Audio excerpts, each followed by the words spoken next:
The prototype for Big Time Rush, terrifyingly titled The Naked Brothers Band, aired on Nickelodeon from 2007 to 2009. No nudity across all 3 seasons, thank God, the bar is on the floor. Prior to making this video, the only thing I remembered about this series was the finale. I remember at 11 years old, excitedly watching because I really wanted to see which girl Nat would choose. But turns out, he didn't have to choose. He chose every single girl. I rewatched this show solely to see if that ending was as absurd as I remembered it being. I was so pissed off at the time, but now I'm more shocked. I didn't realize a kid's show would spit in the face of monogamy like this. It's bold, it's daring, it's new. Another real song from this show all about girls is 1 is okay, 2 is fine, 3 is enough, which always makes me giggle because it sounds like the kid that's singing this doesn't even enjoy it. He sounds stressed.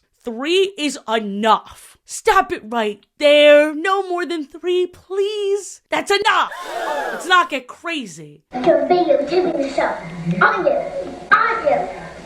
I do this intro for all of my videos. It's a bit that got out of hand. But true story, Stephen Kramer Glickman, aka Gustavo from Big Time Rush, gifted me this butt pillow. I'll never stop talking about it, and at the beginning of every video, I smack it. So without further ado, butt lovers, welcome back to Camper Cringe, Lore's edgier cousin. In my Lore series, we overthink the logic of kid shows, and here on Camper Cringe, we take a look back at shows meant for tweens or teens, and decide whether it's camp or cringe or both or neither. Even though I keep comparing the Naked Brothers Band to Nickelodeon's other group, Big Time Rush, who I also made a video about this year. I really love this video, you should check it out. The Naked Brothers Band are more similar to Disney's Jonas Brothers, because Nat and Alex Wolff are also brothers in real life. Unlike the Jonas Brothers, the Wolff boys got a lot better at acting as they grew up. Not to bully baby Alex, but it was rough there for a second. He's a big pain of a two to make, and the cameras were always following us around. Huh? What did he say? This kid grows up to star in Hereditary, and he does a damn good job. The Naked Brothers Band could have written the song Year 3000, but nary a Jonas could act convincingly. Kevin wishes. Maybe they could hold their own in like a cheesy Christmas special, but when would that happen? Oh, okay. Speaking of movies, let's start with the Naked Brothers Band pilot. This movie was first shown at the Hamptons Film Festival back in 2005, and the family did not expect it to be picked up by Nickelodeon for a television spin-off. All these years later, and I don't know why they did either. Uh-oh, Athena's feeling bad about paying for the Naked Brothers Band pilot. I had to pay $5 for this movie. I wish I could make that money back playing games on my phone. Boo! I'm a level 1000 wizard, and I'm here to make your wish a reality with this video's sponsor, Free Cash. Free cash? Nothing in life is free. Hush your face and listen to this. Free Cash has 4.8 stars with over 200,000 reviews on Trustpilot. And if that isn't enough, I tried it myself. You did? Stop interrupting me. Yeah, I'll show you. All you gotta do is enable app tracking. That needs to be on because that's how Free Cash is able to see your progress and reward you for it. I found this game called Game of Vampires. I totally didn't just download it because all of the leads are good looking. And just from naming my character Subscribe, I accomplished one of my main goals. Cha-ching! On Free Cash, you can discover fun games and complete challenges. These challenges are so easy to do, and then I get money from doing so. I cash out to my PayPal, and it's as simple as 1, 2, 3. Now I can use that to pay for groceries and for more hair dye. Wow, maybe the best things in life really are free. Try out Free Cash for yourself, absolutely free, by clicking the link in my description or scanning the QR code on screen, and you will get a $5 bonus on your first offer started. Thank you so much to Free Cash for sponsoring this video. Okay, now do you have something to say? No. I'm busy playing phone games. I'm on my grind. Now back to the show. Dazzling images on a huge silver screen. The band name in Big Time Rush is Big Time Rush. The Jonas Brothers are the Jonas Brothers. And in the show Naked Brothers Band, the band name is the Silver Boulders. What? This lady calls into a radio show and wins tickets to see the Silver Boulders, and she is bugging. What did Nat and Alex Wolff call themselves before they became famous and started America's favorite band, the Silver Boulders? Did they call themselves the Naked Brothers Band? Marie, you are a winner! Oh my God! Are you kidding me? I'm not kidding, Marie. Oh, You don't Marie. even know I love them so much! She is so hype to see a band comprised of 9-year-olds and 6-year-olds. The kid's first song is Motor Mouth. Let me read you some of the lyrics. I will save you from the headache that she gave you. With Motor Mouth, that's her name. Motor Mouth, she's insane. Chatter, chatter, chatter, chatter box. She got me in a headlock. Headlock. All she does is talkity talk talk, talkity talk talk. What girl is this 9-year-old writing about? His mom? Don't you ever raise your voice at me! I am your mother! All you have is that fucking face on your face. And instead of pure fear, we get the baby version of this actor in a do-rag. This mockumentary is ass in a bad way. Little to no direction. We have a bunch of fake fans singing the Silver Boulders' praises. We cut to all these happy kids, to this man rummaging through trash, who I really, for the love of God, hope was acting. I hope they didn't see a real person breaking down on the street, stick a camera in his face and say, "Oh, excuse me, you there. Can you pretend to be a fan of my son's band?" What was the name of the band? You said Silver Boulders. Okay. The Silver Boulders are great. No. Say they saved your life. You want me to say that a band made up of 6 and 10-year-olds saved my life? How dare you? Get out of my face, you motor mouth bitch! So you have heard their music! So luckily the street person was credited, but you know what kind of joke they were making there, right? Weird. I don't like it. Then, boom, another fan group. We don't get an introduction. There's no explanation at all. These fans are a group of adults with their arms all around each other. The vibe is weird. Why are they so close? Why did a band of kindergartners save whatever relationship this is? Is this a polycule? You think I'm crazy, but they have text to introduce other characters. So I feel like they left this ambiguous and they couldn't spell out the joke. I was gonna save the full-blown creepiness for another section, but 8 minutes in, there's an elephant in the room not enough people are talking about. I don't mind if Nat is the girl magnet, as long as I get Jesse. Jesse is the one I'm gonna marry. You mean you don't have a boyfriend? You think it's just about how she's an adult? That's his real-life cousin. Just an instance of a kid being weird with improv? Well, Nat and Alex's mom wrote and directed this show. This seems like something she maybe should have not encouraged. It gets worse, by the way. But let's finish talking about the movie in the beginning of the first season before I unpack that can of worms. Crazy Car is a huge hit. I see why. 2 couples talked about how it played at their wedding. And even featuring a gay couple at all is pretty progressive for 2005. But the straight couple gets to kiss, while the gay couple runs away from us. Why are you running? There's so much thrown at us all at once, my mind is racing. As fast as a crazy car, some might say. We have casual cameos by Cyndi Lauper, Cindy Blackman, Nancy Wilson, and Uma Thurman. And much, much more, the worst of which is Uma Thurman's. She is biting her lip, pretending to be attracted to 9-year-old Nat Wolff. This movie is a mess. I don't care if you're nostalgic for it. Be nostalgic for something better. It's also rated PG-13 when all of the main actors are younger than that. They can't watch their own crappy movie because they say the word crap and boobies. A 6-year-old says boobies in a Nickelodeon movie. Cut the cameras. And now a deleted song from the Silver Boulders. I'm 40 years old, but positively shitting myself. This is normal.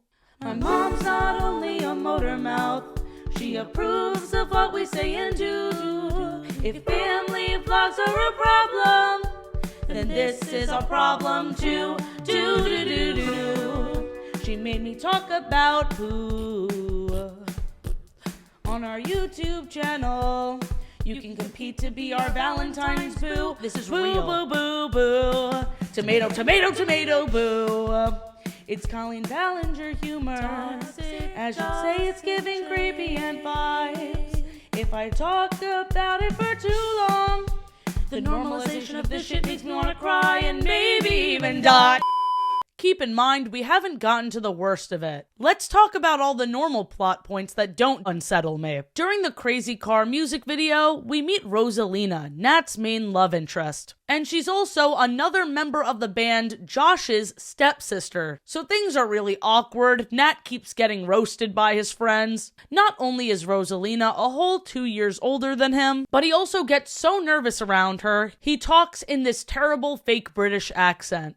Oh, just missed him, love. The old chap has flown the coop. How are you? Fine. This huge divide between the 3 members of the band who don't like girls and the Wolff brothers ends up splitting up the band. The food fight was the beginning of the end. Do you think they did this in an actual restaurant? Did they have permits? Were those old men in the back extras? Or just regular guys? I don't know, they look pretty shaken up. Another plotline I genuinely enjoyed is the Wolff brothers' father being this eccentric accordion player who inspired them to follow their dreams. He briefly joined the band, but his own sons had to kick him out because he's too corny.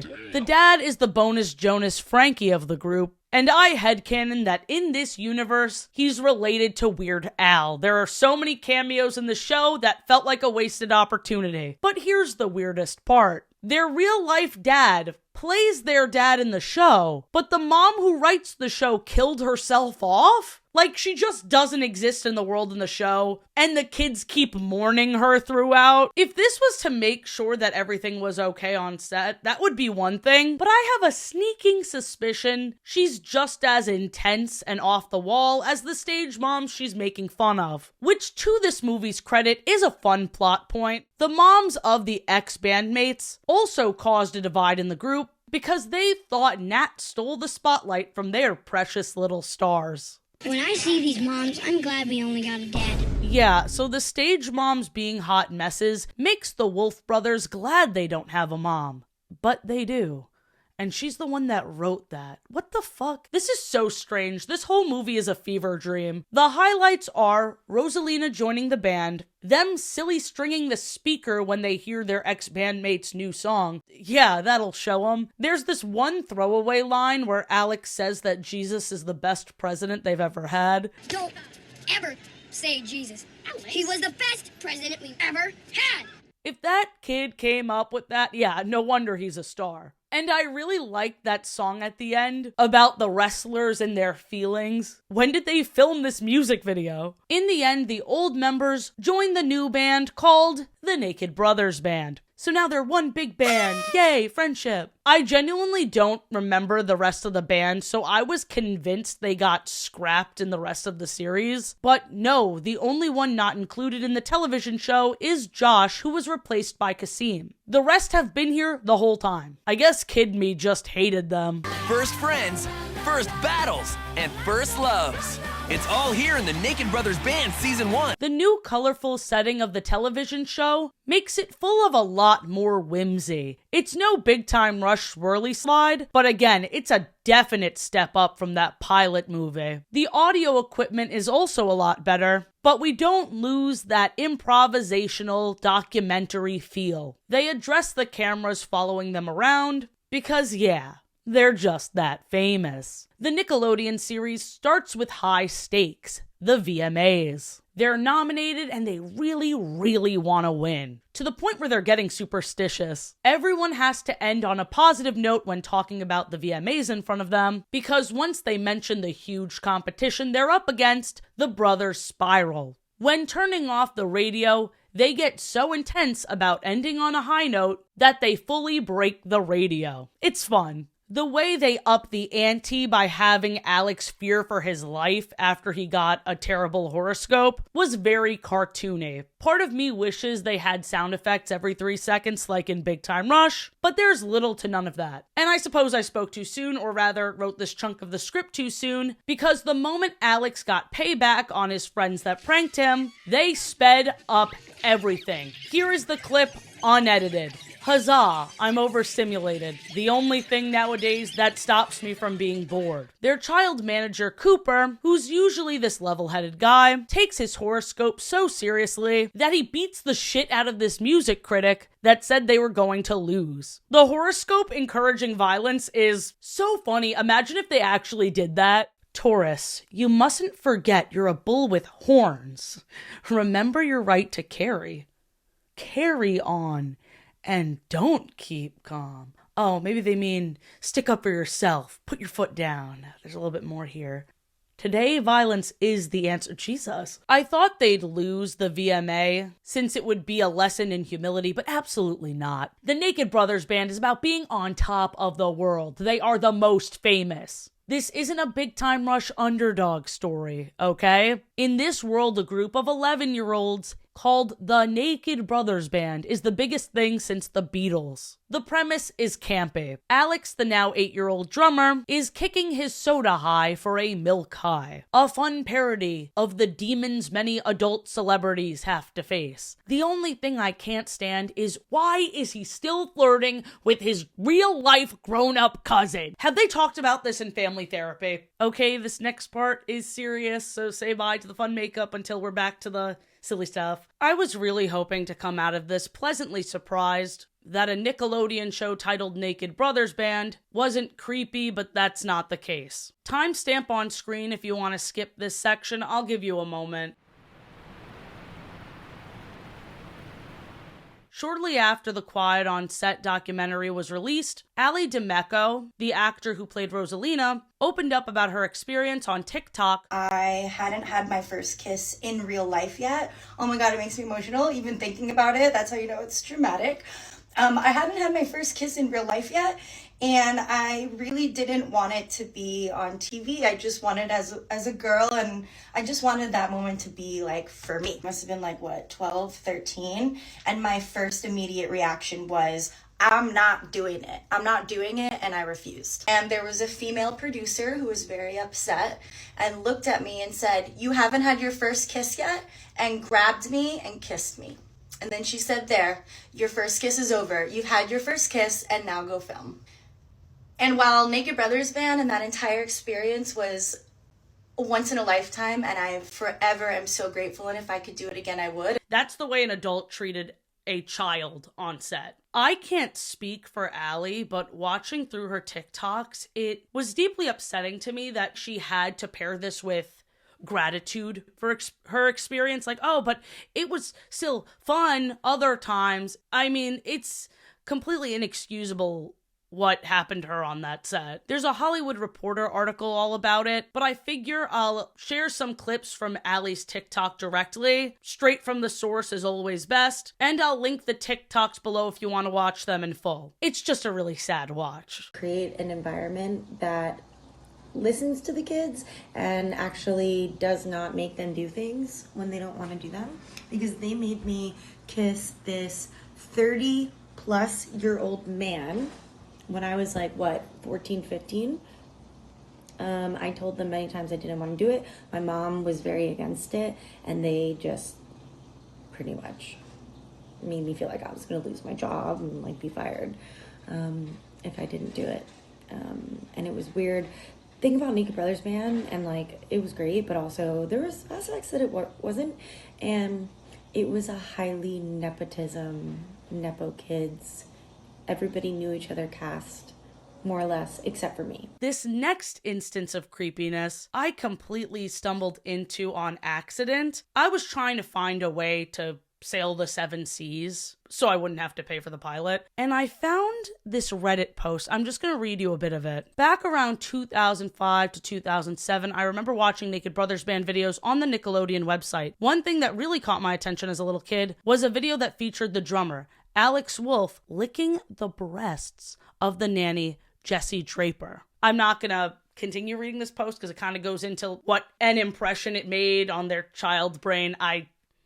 That's kind of irrelevant. I was so disgusted by this, I figured this had to be made up. but there are multiple comments confirming that they also saw the video. There was a link that is not up anymore, which I'm very glad it wasn't up anymore. One commenter said, "Wow, this is freaky. I feel like Alex didn't know any better and was just trying to annoy her, because I have a cousin who used to lick me in random skin revealed areas constantly when she was 7 or 8 because she thought me freaking out over it was funny, and we had to scold her for it." But they just zoomed the camera in and didn't think to tell him to stop, and then uploaded it to their website, knowing easily influenced kids would see it. Jesus, why? I mean, yeah. I really want to know who posted this, because again, the mom was the writer and showrunner. This isn't home videos that you and your family watch. Just would still be weird. Hey, let me put that out there. Would still be weird. But if this video is real, and I'm inclined to believe it is because so many people are confirming it is, and there's like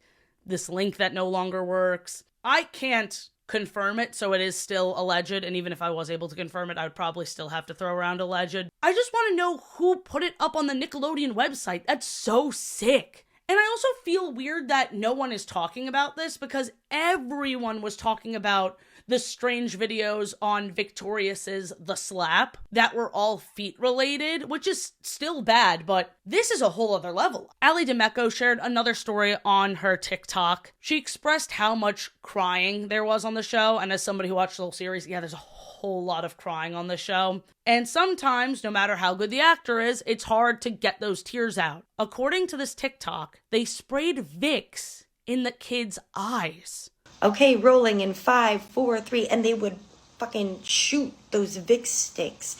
They would blow them from the back out right into our eyes. This is extra uncomfortable because in the second episode of the series, the crying episode, the eccentric director character even says, "Oh yeah, crying scenes are nothing to get worked up about. We can just use contact solution." How does a character in the show that they wrote have enough sense to know this and not torture the kids, but the real people behind it allegedly pushed these kids to unnecessary extremes? I was very disturbed by these stories. My heart really goes out to the child actors on the show. I really hope the culture on set at Nickelodeon and Disney and anywhere else that's dealing with especially children has gotten better since all of this has come to light. I wanted to find a commercial for this show or a bumper that could be a title card for the rest of season 1, but this is a lot better. So this video is just that thumbnail with no audio. Short, sweet, and to the point. I mean, why am I not doing it like that?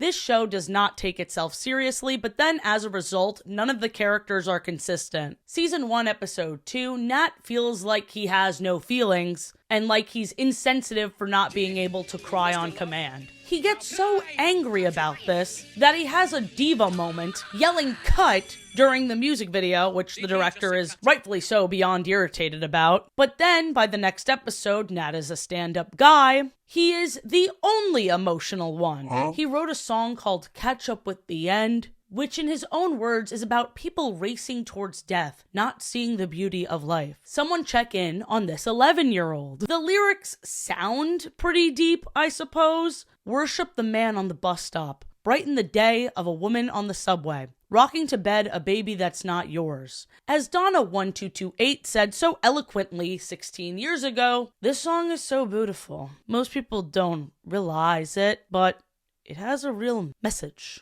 And what would that message be, Donna? Whether or not I'm smart enough to decipher these lyrics is irrelevant. Nat is very passionate about the message of his art, and everyone is turning it into one big joke. I love this one moment where he is struggling not to laugh at what his brother's doing, but later on it gets less cute. The director wanted to include all these people shaking their ass in the music video. You gotta understand, back in the 2000s, butts were funny, I guess. No, it's still creepy. I can't justify that. That's really weird. The moment Nat realizes how much Rosalina likes stand-up comics, he wants to be one. We also get a George Lopez lore drop. What are you watching? It's George Lopez doing. Did you know he was sick with a kidney disease? And his wife gave him her kidney. Wow. I know, talk about true love, huh? Do you know how he repaid his wife, Ann Serrano? He cheated on her. If that's not love, then what is? If that's not friendship, then what? Nat does stand-up comedy and he bombs. He was also plagiarizing other stand-up comics that he was watching, but butchering their work. But in the end, his song makes everyone cry. Instead of the end being about how everyone has different strengths, Nat successfully makes Rosalina laugh with a fart sound. That's funny. A pity laugh still counts, I guess. If you think this group will ever lose, think again. In Fishing for Love, Rosalina says their kiss from the pilot movie doesn't mean anything. I didn't think it meant anything either. It was a peck on the cheek. I didn't even mention it. But then at the end, we see that she's playing coy because when Nat kisses her on the cheek, she's a little giddy. She even takes a nap on his shoulder. Wow, things are getting pretty serious. Literally every single episode is about these two, especially in season 1. It is slow burn. They're taking the time to try and build up their banter and friendship, which I can appreciate. It's better than acting like the two of them getting together is inevitable just because boy wants girl, so he will have girl. Like James and Lucy from Big Time Rush. That was so whack. In the episode Alex's clothing line, Nat is sick of the other guys teasing him about his Rosalina crush, so he writes the song Beautiful Eyes about a blonde-haired, blue-eyed girl. You know, to put the rumors to rest. Dude, if you wanted to keep this a secret, you probably shouldn't have written a song called Rosalina. You're my never-ending love, Rosalina. Rosalina. But interestingly, Rosalina is very jealous thinking Nat moved on from their will they, won't they crap. Showing a little bit of her interest back in this way was clever because it wasn't like Nat was intentionally trying to play mind games with her. He wasn't trying to make her jealous. Meanwhile, Alex has a Todd from BoJack type side quest. He is the spokesperson for Milk, but also of a clothing line all about Milk and also him. But Alex starts to have an identity crisis when everyone starts to look like him. The power of influence is blowing his tiny mind. He wasn't ready for all that power. He briefly dresses like a pimp to try and gain his individuality back, but he flips out even more. These baby superstars are a nightmare to work with. Eventually, Alex finds a solution by making a milk/clothing PSA all about being yourself and styling the Alex Milk clothesline your way. And all of the Phantom zombies said, whatever you say. The level of power they have is wild. This entire world is at their command. Punch yourself in the face. Part of the Alex merch were these dolls that were supposed to say, I love Alex, but they say, I love Nat instead. They act like this was a manufacturing error. How would that happen? Because it's silly, okay? And at the end of the episode, when Rosalina finds out that Nat wrote the song Beautiful Eyes for her by watching through the cameraman's footage, the end of the episode is so weird. Let's watch it together. I love Nat. May I borrow them? Sure. Rosalina is taking a doll that says, I love Nat. Okay, that's why they threw that in there. Ooh, I wonder if she's gonna confess to him via these dolls. We all love you. I love the song you wrote for us. Love from girls with blonde hair and shiny blue eyes. Oh, okay, she was teasing him about the song being about... Wait, is this just flirting? Does he even know it's from her? Oh, that's the end of the episode.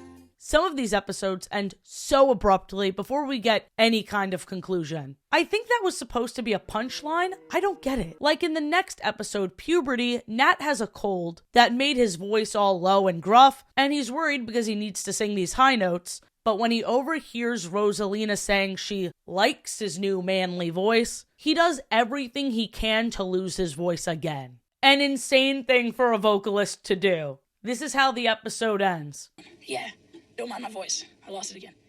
Hey, Rosalina. Oh, you like my voice this way? You think it makes me sound older? No, 11 is the new 13, you know. We don't even see if this creepy and kooky strategy works for him. I thought you were serious about your music dream, Nathaniel. Go to your room. Think about the implications of this obsession. You shouldn't do just anything for a crush. Like, if she told you to drive off a cliff, would you? No! I feel like we're missing out on some real comedic potential by not having these power-tripping little rock stars get scolded or punished by a parent. Especially Alex, he's a menace. Jesse goes out with these three brothers. Kablam! She's so hot! She's like an angel! You've heard of sister wives, now get ready for brother husbands. 1 is okay, 2 is fine, 3 is enough. Wow. Back in the day, these guys are called the adorable Timmerman brothers. And the Naked Brothers band fears being washed up like they are. But they also got with Alex's dream girl, aka his real-life cousin. No! Alex is so full of rage, he punches one of them. He can't keep getting away with this. A Rebel and a Skateboard is the feminist episode where this show takes the bold stance. What if girl do sport? Alex is bugging over his real-life cousin dating people her own age. So he has a giant tantrum. I am so sick of this yell, dude. Listen, I know he's just acting, but it's making me think, maybe I don't want kids one day. Aw, come on. Think about how rewarding it'll be when they grow up. Nah. Alex goes to the skate park and meets a girl his age, and because he didn't even realize she's a girl at first, he viewed her as a person. Imagine that. A girl being funny and sporty and also played by Tila Dunn. She was cast in so many Nickelodeon shows back in the day. There's a whole section in my Wonder Pets lore video dedicated to this. I'm still surprised when she pops up. So yeah, sweet little arc for Alex to have an age-appropriate crush. Although his reaction to hearing she's an orphan is bizarre. So, you're an orphan? Yeah. I've never met a real orphan before. You got the life, man. Huh? This was written by the kid's mom. We have Nat not wanting to wrestle Rosalina, who in the end actually teaches him how to wrestle. Because girl can be strong. It hasn't passed the Bechdel test yet, and probably never will, but at least there's this. Guess what happens in the episode First Kiss, in parentheses, on the lips, that is. I'm guessing there's a kiss on the lips. Stop staring at me like that! Yeah, Nat and Rosalina kiss, and I feel really bad for the character of Rosalina here. Not as bad as I feel for the actor, of course, but even the way they wrote this made the character seem super uncomfortable. Nat is so whiny. I think it was a smart choice to have her not want to kiss him due to peer pressure. So because a bully from her school is telling her what to do, Nat's crybaby act could be seen as, oh, just be yourself. Who cares about what that jerk from school thinks? But this is rich coming from him. You changed the lyric to stop being teased by your friend, but Rosalina can't back out of giving you physical affection. For a similar reason, newsflash, she doesn't have to kiss you on set or off, and no matter what reason is given, you just have to take it like a champ. How dare you guilt her? Oh, don't let that bully tell you what to do. Let me tell you what to do. One highlight of the episode is there's this duel between curly hair kids and straight haired kids, and it led to some hilarious dialogue. The stripes will never break our spirit. Sorry about your loss, man. No, you're not, Straighty. You bet your ass I posted these clips out of context, and they did numbers on Tumblr. We have more scenes of Alex having a crush on Tila Dunn's character Juanita, aka an age-appropriate girl who's not his cousin. God, I hope this lasts. In the two-part special Battle of the Bands, our main characters meet the equally famous LA Surfers, but Nat accidentally discovers that their lead vocalist, Bobby Love, is a total fraud.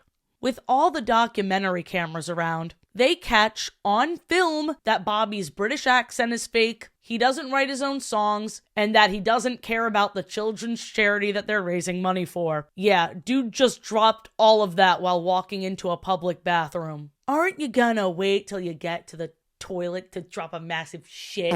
And even though Bobby is completely aware that Nat is in possession of this blackmail, he just doesn't care. I thought the main conflict would be Bobby trying to get a hold of the documentary tape and destroying it, but no. Rosalina has a crush on Bobby, so she just refuses to hear Nat out. But Nat's approach was also tactless. He sounds like he's fully bitter. Just show her the video. He has documented proof. I hate imaginary obstacles. Come up with a compelling reason that there's this miscommunication. Even after all the violence and screaming, Nat is still a really nice guy in the end. Because Bobby stole a song from Rosalina, and she runs into Nat's arms crying. Everyone else in the band is ready to throw Rosalina under the bus, but Nat says, "Hey, leave her alone.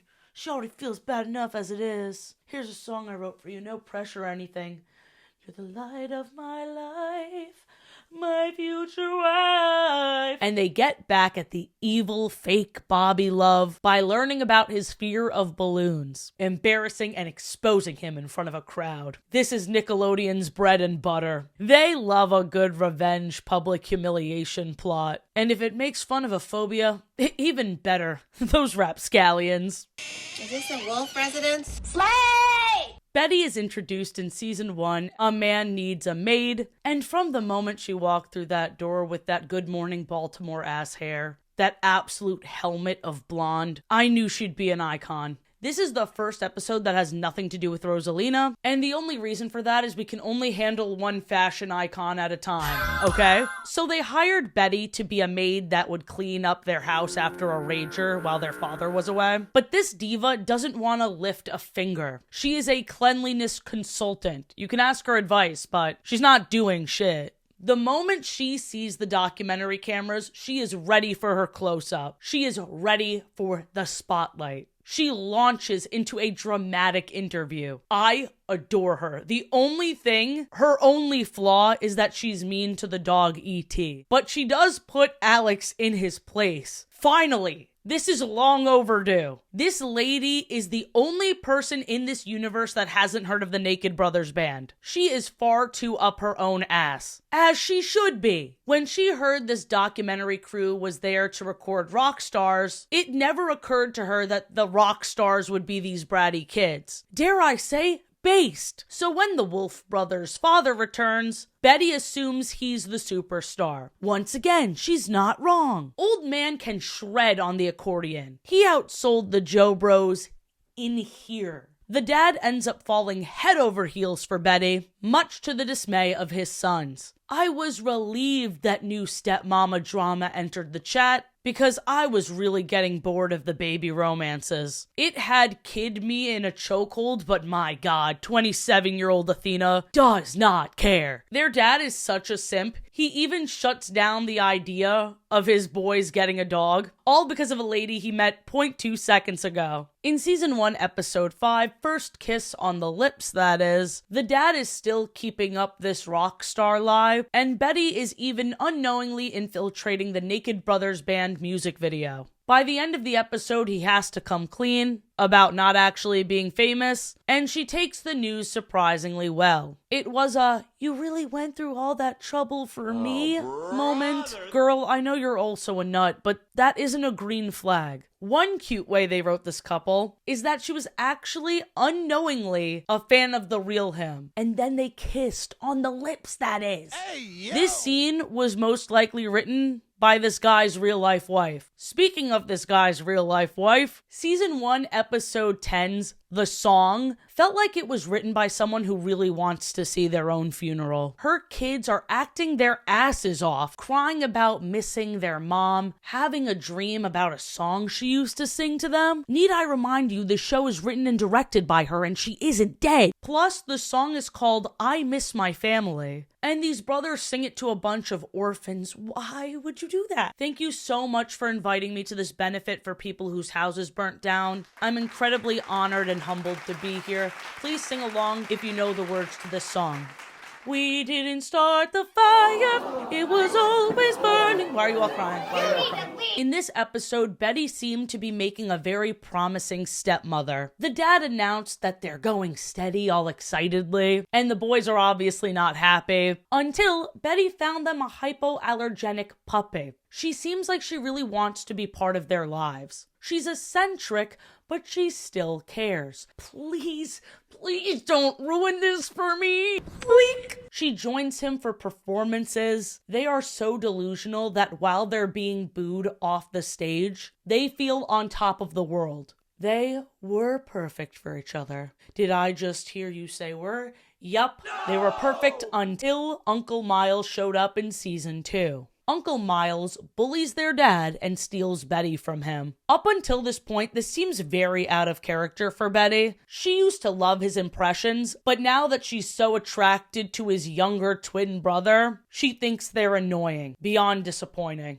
Great episode though, because Alex got character development. I never thought I'd see the day. He looks up to his Uncle Miles at first, but then he realizes he's just a bully. Not only does Alex stick up for his dad, but he is so heartbroken for his father that he writes a song about how heart is the only thing that lasts. Personality, immortality. I genuinely really like that lyric. That is a bar. Nat and Alex, prior to Uncle Miles' home-wrecking nastiness, were competing against each other in a battle of the younger brother versus the older brother. But after Alex wrote his song and they talked about wanting to be friends forever, both of them kept taking turns throwing the contest, wanting the other to win. No, I'm not crying. There's a leak directly above me. Shut up. Betty could have been kooky and silly without breaking the dad's heart. She even brags about it to his own kids. I traded in your dad for the younger model. Oh, Jesus. Gross. I'm genuinely sick to my stomach. I can't believe I ever looked up to you. Then, at the very end, Miles and Betty are revealed to be bald. Nakedness of the head, you could say. You don't have to say that. Betty is mentioned throughout the rest of the series, and it takes a while for their dad to get over her. The moment he finally gets back out there, in the season 3 episode Valentine's Dream Date, his masquerade blind date is Betty. Luckily, he has the sense to run away from her, and we never see her again. It was fun while it lasted. It's here! The Naked Brothers Band Season 2 is available now on DVD. In the 2-part Season 2 premiere Sidekicks, Rosalina and Nat's stance on their age gap has completely flipped. There's a middle school dance and the high school prom on the same day. When Rosalina is asked out by this popular senior douchebag that really doesn't give a shit about her, Nat figures this is what she wants. If you love somebody, you gotta let them go. Rosalina is pissed off at him because she didn't want to go to prom. She wanted to go to the middle school dance. And he answered for her, which was an asshole move, but you didn't have to follow through. You could have put your foot down and like, no, I'm not going to that shit. She no longer finds hanging out with younger kids embarrassing, but Nat is still holding on to that, assuming he's holding her back. I also think these two characters secretly enjoy the drama. I think it's a thrill for them. Because when this asshole popular girl asks Nat to the prom, Rosalina snarkily throws this in his face. You have to go to prom with Patrice. It's the most important night of a girl's life, remember? Are you really gonna ruin the most important night of Patrice's life? He has nothing to say, he just sprints away. You already know Nat had to crash out hard, pouring all of his anger into his music and also directed at his band. I also don't know why they keep calling this popular girl popular. It doesn't seem like anyone at the high school actually likes her. She's popular in the same way Sharpay from High School Musical is. It's a state of mind more than anything else, I guess. How does the conflict get resolved? I don't know, man. Rosalina and Nat see each other at prom, compliment each other's outfits. You look sweet. You look sweet. Somehow he awkwardly placed this corsage on her one-handedly, like it has tape on it, and they dance as if they're being held at gunpoint. Nat is barely in the episode Great Trip because he's on a trip, as his brother Alex power trips. Silence!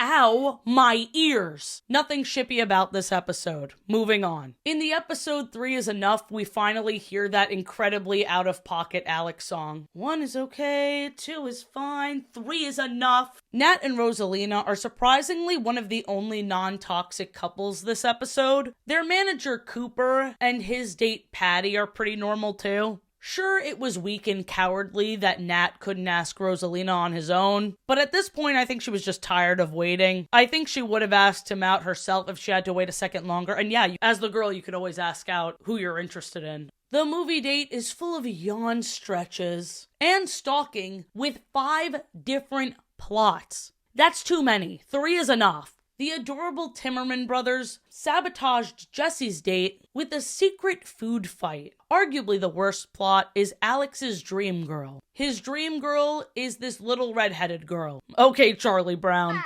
We never see the redheaded girl again. Alex was on a date with Juanita and then sees the girl from his dreams that kissed him on the cheek and he's all giddy about that. And let's just say Tila is done. popcorn to the head. So much for Juanita and Alex being endgame. This episode ruined that. Them writing off Josh in-universe makes a lot more sense, because in the season 2 episode, Everybody's Cried at Least Once, it is revealed that Rosalina's dad got divorced for the 4th time. We literally don't have time to unpack that drama. Rosalina's dad was also late saying goodbye to his own daughter, right before she leaves for tour. This guy sucks. The tour bus almost left, that's how late he was. So the music video for the song Everybody's Cried at Least Once is just a shot of her hysterically crying while everyone else is with their families. You know it's all worth it in the end because Nat gets to put his arm around her. They only show us her getting upset so that Nat can comfort her.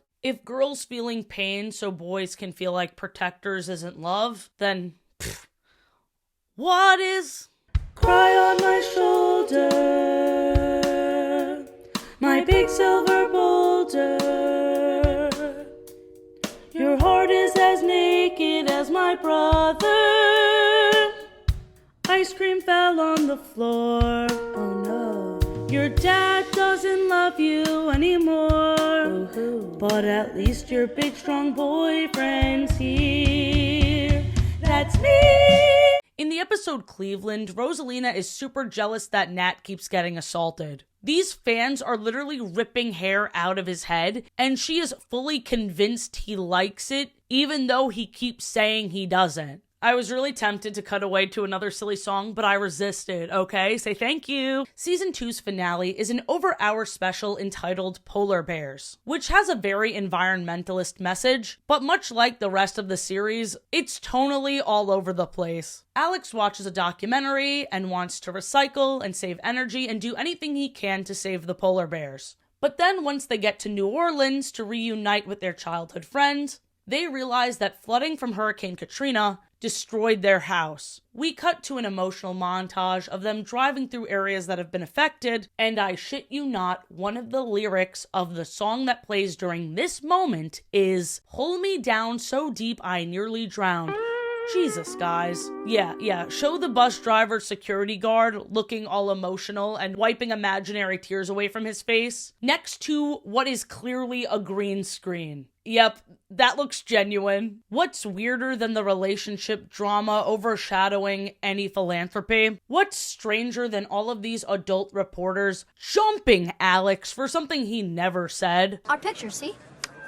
We're bigger than Santa Claus. We just heard you claim to be, quote, bigger than Santa Claus. Don't you think that's a little arrogant? Bigger than Santa Claus? What? Are you trying to deny that you said that your band is bigger than Santa Claus? Are you trying to make people choose between you and Santa Claus? You misunderstood. This is the one time Alex didn't deserve the backlash. I love Santa more than the next guy. You know that. But he meant the pictures. They once again have video proof of what happened. From the documentary crew that follows them everywhere, there's a clear solution. They never released the footage. Regardless, when he cried, I felt awful. But wait a minute, this is about people who lost their house. Am I losing my mind? That's not the only thing that's lost, and it's not even the most bizarre thing. Are you ready for this? For whatever reason, the version of this special that's on Paramount Plus is missing the last 14 minutes of the special. What? The entire resolution is gone. The ending where they raise money for charity at the concert, and more importantly, when Nat and Rosalina make up and get all lovey-dovey. Yeah, they're missing that whole ending. You're telling me I could have missed when the band met Santa and Mrs. Claus? These two gave me chills. Witness their love. Hear his ho-ho-ho. Yeah, those are S-tier clauses. The ending was the best part of the episode by far. I'm genuinely appalled at the absolute incompetence of these streaming sites. Where did the last 14 minutes go? Everything is going super well for Rosalina and Nat. Too well. No! Before we even get a full episode together of them as boyfriend and girlfriend, an immediate wrench has to be thrown directly in Nat's stupidly hopeful face. The song Long Distance Relationships Will Kill You was foreshadowing. For half a second, we get pet names, kisses, cuddles galore. Nat even got Rosalina a music box that plays every song he's ever written for her. They go to the sweetest of the sweet, to Rosalina winning a contest where she has to hide the prize from Nat. What's the prize? A 6-month cruise. A whole half of a year. Well, at least he takes the news well. 6 months? Are you joking? I'll never not do a stupidly obvious bait and switch. No, he's spiraling. They're starring in a film, and the mystery girl Nat has to kiss for that film is played by Nickelodeon's golden child, Miranda Cosgrove! Woo, woo, woo! She's such a girl's girl, even after Nat and Miranda kiss on screen, where they get a bit awkward and flustered around each other. She is still giving him advice for how to make up with Rosalina, and they do? ? He was insulting her, she was giving him the silent treatment. And do they communicate on how they could do better with conflict resolution in the future? Of course not. He just sings another song for her. That worked so well the last 20 times. The next episode is another 2-part special, Operation Mojo, and it opens with the song I Feel Alone. The lyric, sometimes we hate to keep from loving, sometimes we hide so we can be found, goes far too hard to be written by the goddamn Naked Brothers Band. This 13-year-old was cooking more than he had any right to. This episode proves that Nat had every right to worry, because after a whole day of being on the cruise, Rosalina kisses some French dude. The Flanderization of her character is on a whole other level. Even when she's caught, she's like, oh, you saw that tabloid? Yeah, that's not a big deal. If it isn't bad enough that the guy playing the French dude was far too old, Rosalina's actress Ale DeMecco also shared that fans of the show would get confused by the documentary format and actually wanted to fight her, thinking she cheated on Nat in real life. So stupid, dude. Rosalina and Nat kiss and make up in the end, but as always, say it with me, nothing was solved. If it's meant to be, it'll be, Nat says. That's a funny way of saying you don't trust her anymore. The Christmas special is all about him spiraling over how she signs her Christmas cards to him. How many X's? I see 2 people that should be X's.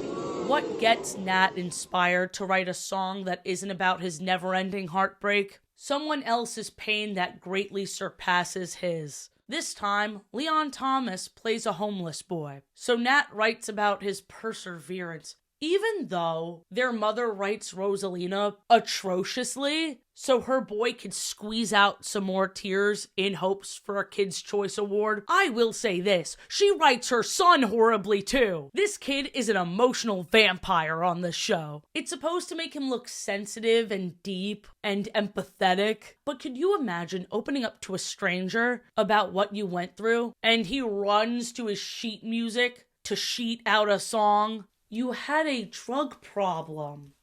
Can I hug your bottom? No. Get your life back. Don't make my heart crack. Don't smoke that.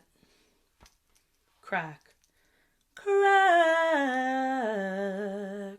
God, the world is so fucked up. Thank goodness the Naked Brothers Band is here to help. Dude, it's a hard job, but somebody has to do it. The 2-part special Naked Idol is a train wreck. Rosalina kissed that elderly Frenchman again. If I ever meet that actor, it's on sight. That's so disgusting. 30-something-year-old with a teen. That's why I'm not showing the kisses. I'm just showing them next to each other. You can see how much older he is. It's so... I just have to talk about the world of the show. Rosalina is embarrassed by Nat's music he wrote for her, saying it isn't sophisticated enough. She says his reaction to her cheating is immature. Girl, don't you have a cruise to be on? Why on earth did they do this to her character? All that being said, Nat Yell singing Curious right in her face deserves an Emmy and a Grammy. Maybe even an Oscar and Tony, too. Fuck it, give him an EGOT just for this scene, I'm so serious. This is like the straight version of Bubbleen's I'm Just Your Problem. This is You'll Never Get Away from the Sound of the Woman That Loves You, but instead of the woman that loves you, it's the teenage boy lead singer of the Naked Brothers Band. You think that sentence has ever been said? They not only break up, but Rosalina also quits the band. So Naked Idol Part 2 is the audition process to find a new bassist. The 3 finalists are Tobin from Papa Roach, David from Simple Plan, and Christina, a very obvious new love interest for Nat. Guess who they pick? It rhymes with Mama Poach. Nah, I'm just kidding. You already know it's Christina. There's the tiniest twinge of romantic tension when Christina puts cologne on Nat and says he smells like a man. Exact opposite of Rosalina, who made him feel like an emasculated baby. The moment Christina gets the job, Rosalina wants to be back in the band. I thought we'd get a few more episodes with Christina before the finales, but no, dude. This is it. Why are they in such a big time rush? The scene played out exactly how I remembered it. Nat takes literally every single girl as his date to the premiere of their movie. He tells Victoria Justice he's available. He tells Rosalina he loves her. He gives Christina a peck on the lips. Whoa, did that just happen? Yeah, I guess so. A random fan even kisses him on the lips. The dude is a rock star. He doesn't have to choose. Especially after all that heartache, he earned it. Also, Christina and Rosalina are both part of the band. I guess Rosalina never went back on that cruise after all. Am I supposed to believe this was 6 months later? Am I supposed to believe this was all over the course of 6 months? There was briefly a little beef between the girlies, and it wasn't even over Nat. It was over who's a better bassist. Whatever. I was just eager to see if the end was as weird as I remembered. And honestly, it was weirder than I remember. Unfortunately, Alex is still flirting with his real-life cousin. Juanita or anyone else age-appropriate is nowhere to be seen. Disgusting. I think they really wanted Miranda Cosgrove instead of Victoria Justice to make it a true full circle moment, but she may have been too busy with Despicable Me or something. The other thing that's really strange about Victoria Justice hitting on Nat is the first episode Victoria Justice was in was the Valentine's Day episode, and she was kind of flirting with other members of the band. But I guess that's over. She only wasn't interested in Nat because Rosalina and him were still monogamous at that point. To further keep his options open, in the end, Nat sings, "She's just a girl I know and nothing more." Even 3 is no longer enough. The dude is insatiable. Rosalina cheating on him is probably the best thing to ever happen to him. Now he has at least 30 casual hookups. His main girlies, Rosalina and Christina, kiss him on the cheek at the same time, and look at his victorious leap into the air freeze frame. I've actually never seen him happier. So what I didn't realize is there's actually 1 episode after this one. Any closure? No, it's just a pranking episode. Christina and Rosalina are friends now, and they seem content sharing Nat. Happily ever after, I guess. But I did hate it. I'm talking about the Naked Brother bands, by the way, because they were an opener for Billie Eilish. They start singing Crazy Car, and they go, "This one's for all of you that watched us when you were kids." And I'm like, dog, half the people here are too young to know what the fuck who you are. No one knew the lyrics. I wanted my ruling to be solely cringe because of the disgusting Nickelodeon bullshit that was pulled behind the scenes, but this was such a fever dream all around. With scenes like this... Halt! I said, halt! And the Sound of Music? Technically, I would be playing the part of a Nazi. But, phew, they didn't have any Nazi costumes. So now the Nazis will be wearing English parliamentary judges' wigs.